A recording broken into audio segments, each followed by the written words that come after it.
माननीय प्रधानमंत्री जी नमस्कार। मेरा नाम यादा अनुषा है।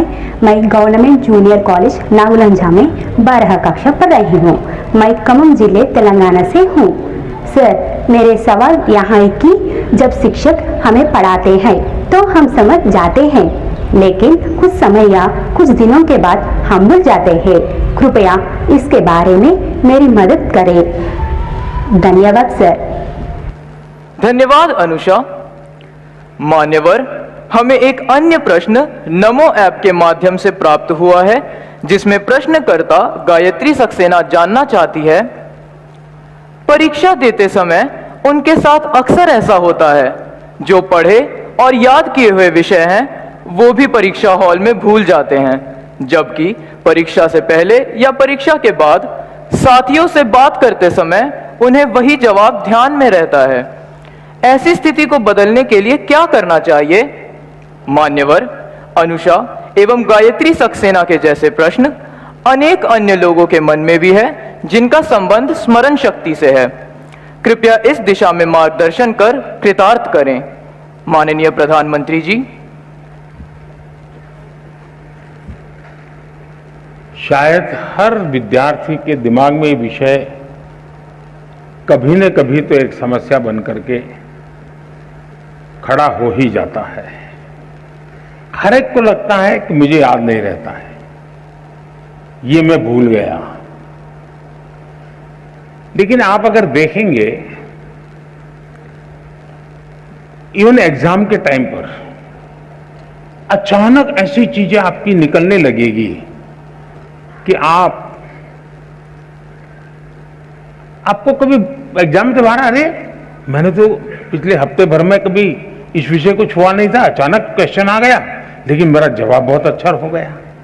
मतलब कहीं पर स्टोर था, आपका भी ध्यान नहीं था, अंदर स्टोर था। और वो स्टोर क्यों था?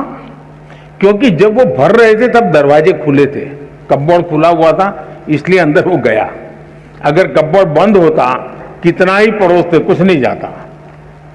और इसलिए कभी कभी ध्यान शब्द ऐसा है कि लोग उसको योगा, मेडिटेशन, हिमालय, ऋषि, मुनि वहां जोड़ देते हैं। मेरा बड़ा सिंपल सा मत है, ध्यान का मतलब क्या है? अगर आप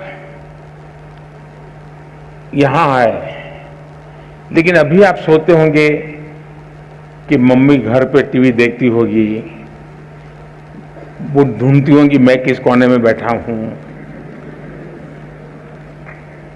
मतलब आप यहां नहीं है, आप घर में है।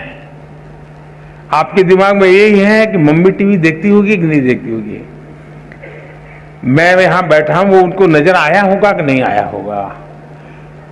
आपका ध्यान यहां होना चाहिए था, लेकिन आपका ध्यान वहां है, मतलब आप बेध्यान है। अगर आप यहां हैं तो आप ध्यान में हैं, आप वहां हैं तो आप बेध्यान है। और इसलिए ध्यान को इतनी सरलता से जीवन में स्वीकार कीजिए, आप इतनी सरलता से स्वीकार कीजिए। ये कोई बहुत बड़ा साइंस है और कोई बहुत बड़ा नाक पकड़ करके हिमालय में जाके बैठना पड़ता है, ऐसा नहीं है जी। बहुत सरल है। आप उस पल को जीने की कोशिश कीजिए। अगर उस पल को आप जी भर के जीते हैं तो वो आपकी शक्ति बन जाता है।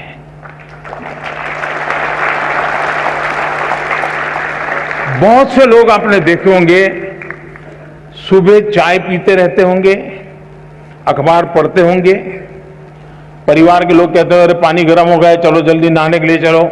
नहीं नहीं, मुझे अखबार पढ़ना है। फिर कहेंगे नहीं नहीं, नाश्ता गर्म है, ठंडा हो जाएगा।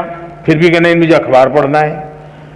कभी उन माताओं से मैं कहता हूं जो घर में ऐसी परेशानी करते हैं, उनको जरा शाम को पूछो कि आज अखबार में क्या पढ़ा था। मैं 99% लोग बताता हूं, वो नहीं कह पाएंगे कि आज के अखबार की हेडलाइन क्या थी।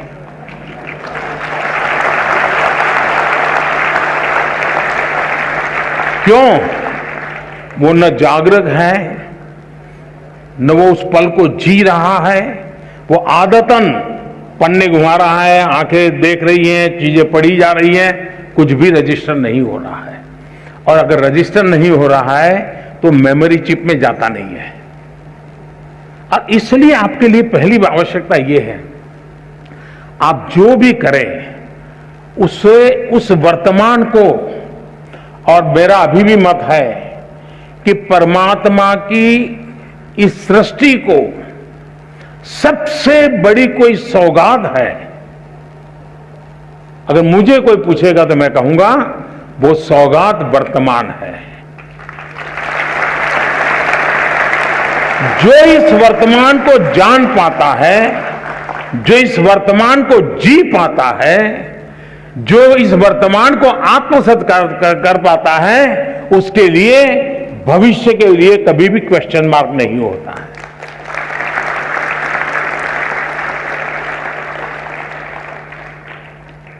और मेमोरी का भी यही कारण है कि हम उस पल को नहीं जीते हैं और उसके कारण हम उसको गवा देते हैं।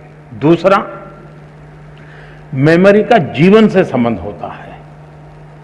सिर्फ एग्जाम से है ये सोचोगे तो फिर तो आप उसकी कीमत ही नहीं समझते हैं, उसका मूल्य ही नहीं समझते हैं।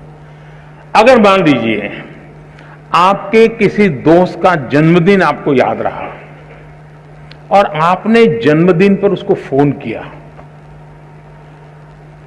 आपकी तो वो मेमोरी थी जिसके कारण आपको जन्मदिन याद रहा, लेकिन वो मेमोरी आपके जीवन के विस्तार का कारण बन जाता है। जब उस दोस्त को टेलीफोन जाता है, उसको अरे वाह, उसको मेरा जन्मदिन इतना याद था, मतलब मेरे जीवन की अहमियत उसके जीवन में है। वो जीवन भर आपका बन जाता है। कारण क्या था? वो एक मेमोरी। मेमोरी जीवन के विस्तार का बहुत बड़ा कैटलिक एजेंट है। और इसलिए हम हमारी स्मृति को सिर्फ परीक्षा तक, सवाल जवाब तक सीमित ना करें, आप उसका विस्तार करते चलिए। जितना विस्तार करेंगे चीजें अपने आप जुड़ती जाएगी। दूसरा, आप कभी 2 बर्तन लीजिए, 2 बर्तन में पानी भरिए, पानी भर करके उसके अंदर एक कॉइन रखिए, दोनों में पानी शुद्ध है, स्वच्छ है, दोनों एक ही प्रकार का पानी है, दोनों एक ही प्रकार के बर्तन है, दोनों एक ही प्रकार के उसमें कॉइन है, और आप उसको देखिए। लेकिन एक बर्तन है जो हिल रहा है, पानी इधर उधर हो रहा है, नीचे कॉइन है। दूसरा स्थिर है। आप देखेंगे कि जो स्थिर पानी वाला कॉइन है वो आपको परफेक्ट दिखता है, हो सकता है उस पर लिखी हुई चीज भी दिखाई दे, और जो पानी हिल रहा है वहां पर भी वही कॉइन, वही साइज है, उतना ही गहरा है, लेकिन दिखता नहीं। क्यों? पानी हिल रहा है, बर्तन हिल रहा है। अगर मन भी ऐसे डोलता रहे और हम सोचें कि उसमें कॉइन जो है मुझे दिखाई देगा, आपने देखा होगा एग्जाम में आपकी समस्या ये होती है, क्यों? देखो ये बगल वाला तो ऊपर देखता नहीं, लिखता ही रहता है, अब मैं पीछे रह जाऊंगा, उसको ना, यानी दिमाग उसी में लगा पड़ा है। आपका दिमाग इतना हल डोल कर रहा है कि जो भीतर मेमोरी रूपी जो कॉइन है ना, आपको वो दिखता ही नहीं है। एक बार मन को स्थिर कर लीजिए। मन को स्थिर करने की दिक्कत है तो जरा डीप ब्रीथिंग कर लीजिए, 3-4 बार गहरी सांस लीजिए, एकदम सीना तान करके आंख बंद करके कुछ पल बैठिए। मन स्थिर हो जाते ही वो कॉइन जैसे दिखने लगता है, आपके मेमोरी के भीतर पड़ी हुई चीज यूं ही उभर करके आना शुरू हो जाती है। और इसलिए ईश्वर ने जिसकी मेमोरी ज्यादा है उसको कोई एक्स्ट्रा एनर्जी दी है, ऐसा नहीं है जी। हम सबको, हमारे सबका जो इंटरनल प्रोडक्ट है ना, परमात्मा ने बहुत ढंग से बनाया हुआ है। हम किसको पनवाते हैं, किसको बढ़ाते हैं, उस पर निर्भर करता है। तो आप इसको बहुत आसानी से कर सकते हो। आप में से जो लोग पुराने शास्त्रों को जानते होंगे, कुछ तो कभी यूट्यूब पर भी कुछ चीजें अवेलेबल होती हैं, कुछ शताब्दानी लोग होते हैं, उनको एक साथ 100 चीजें याद आती है। हमारे देश में ये चीजें कभी कभी इसकी बड़ी प्रचलन हुआ करती थी। तो हम इसको ट्रेन कर सकते हैं, अपने मन को भी ट्रेन कर सकते हैं। लेकिन मैं आज, आप परीक्षा में जा रहे हैं इसलिए मैं उस दिशा में आपको नहीं ले जाऊंगा, लेकिन मैं कहता हूं मन स्थिर रखिए। आप अपने पास चीजें पड़ी हैं, वो अपने आप आना शुरू हो जाएगी, आपको वो दिखना शुरू हो जाएगी, आपका उसका स्मरण होना शुरू हो जाएगा और वही बहुत बड़ी ताकत बन जाएगा।